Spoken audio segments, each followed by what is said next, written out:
It's no secret just how evil the upper echelons of Nazi Germany was, with individuals such as Joseph Goebbels, Hermann Goring and failed artist Adolf Hitler himself being responsible for countless atrocities in the build-up to and during World War II. But while those might be more cruel than crazy, none reached the heights of the madness of Heinrich Himmler. Himmler was an important cog to Hitler's Nazi machine, with him being charged with creating and organising the SS paramilitary group, the Gestapo, and subsequently setting up and managing the concentration camps. While he was definitely one of the more evil high-ranking Nazis, he also happened to be an absolute nutter.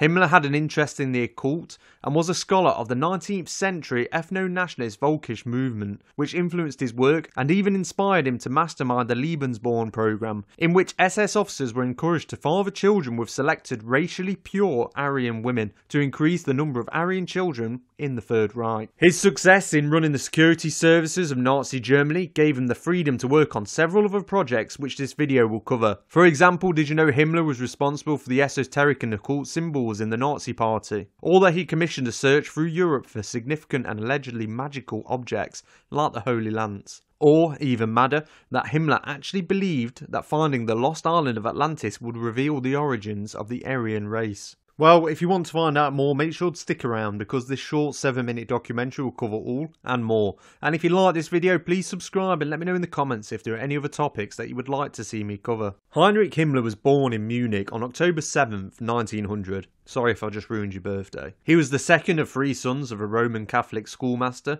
and Himmler was raised in a conservative, strict household, with his father acting as a stern disciplinarian. Himmler was educated at a Catholic school and also attended a military academy for a brief period. After completing his education, Himmler worked as a salesman and a poultry farmer before joining the German army at the outbreak of World War I. He served as a signals officer on the Western Front and was decorated for his bravery. After World War I, Himmler became a member of several right-wing and nationalist organisations, including the German Workers' Party, which later became the Nazi Party. He joined the SS in 1925 and quickly rose through its ranks, becoming its leader 4 years later in 1929. Under his leadership, the SS became an independent organisation with its own troops and a network of concentration camps where political opponents and perceived enemies of the state were arrested and held. He actually ran the SS and the security service of the Nazi Party so well that Hitler pretty much gave him a free rein to pick and choose his own projects that he wanted to pursue. And this is where his exploits start to get truly crazy. But it's worth going a bit more in depth into how he ran the SS before we start looking at Himmler's interest in the occult or even the crazier projects such as his pursuit of the Ark of the Covenant. As the leader of the SS, Himmler oversaw the organisation's expansion and played a central role in the implementation of the Holocaust and other atrocities committed by the Nazi regime. Part of his management of the SS included a particularly nefarious policy called the Lebensborn program, which was a Nazi eugenics program established in 1935. The program aimed to increase the population of racially pure individuals in the German Reich. The program's main focus was to ensure the biological and demographic expansion of the Aryan race.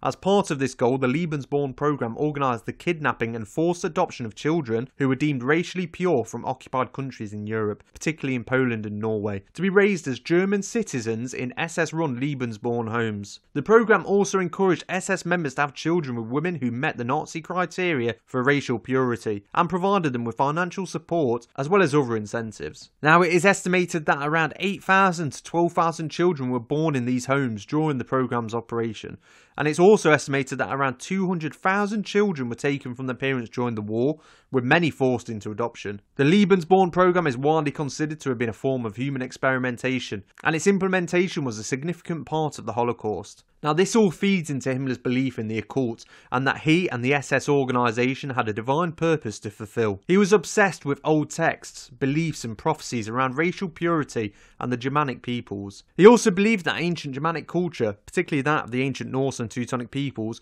was rooted in the occult, and that the SS was the inheritor of this ancient spiritual tradition. As a result of this, he sought to infuse the SS with a sense of mystical and spiritual purpose, and believed that the SS was part of an ongoing struggle between good and evil, light and darkness, and the Aryan and non-Aryan races. It was also known that Himmler was fascinated with the ideas of Heinrich Cornelius Agrippa, who was a German philosopher and occultist of the 16th century. He believed in alchemy, astrology, and the mystical power of runic symbols. So Himmler had many of these symbols carved on the SS headquarters, in SS uniforms, and even on the gates of concentration camps. Himmler's obsession with symbology made its way across the Nazi Party, with even their main symbol, the swastika, being copied from an old Hindu symbol. Himmler also believed that the SS possessed a secret knowledge, or an occult science, that would help them win the war and bring about the 1,000-year Reich. He created an SS unit called the Anunnaki, which was tasked with investigating the occult and ancient history. This unit was headed by occultists and mystics, and was involved in several controversial archaeological expeditions and ethnographic studies.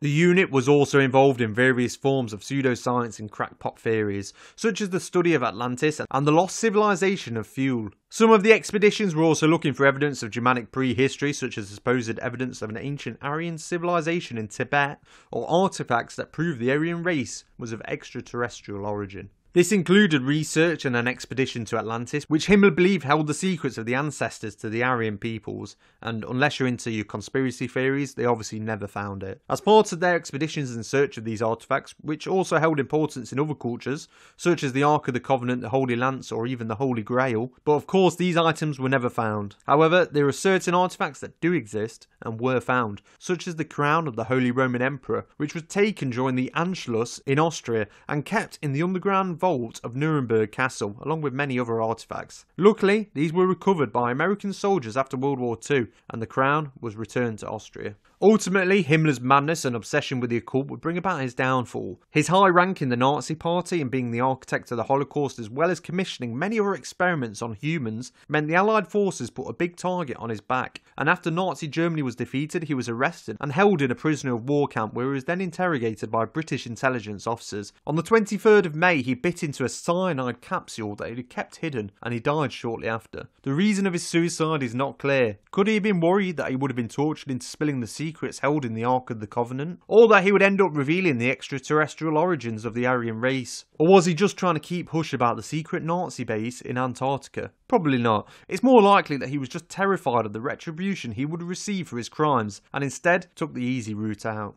Himmler's role in the Holocaust and other war crimes committed by the Nazi regime were well established by the time of his capture and death, and he would likely have been tried and convicted for his crimes if he had lived. While he was indeed mad, Himmler nevertheless provides us with an interesting example in history of what happens when an absolute evil nutter is given that much power and free rein. Now, if you enjoyed my video, please give it a like and subscribe to my channel, where I'll be making more content like this. As always, I really appreciate you watching and look forward to seeing you again next time.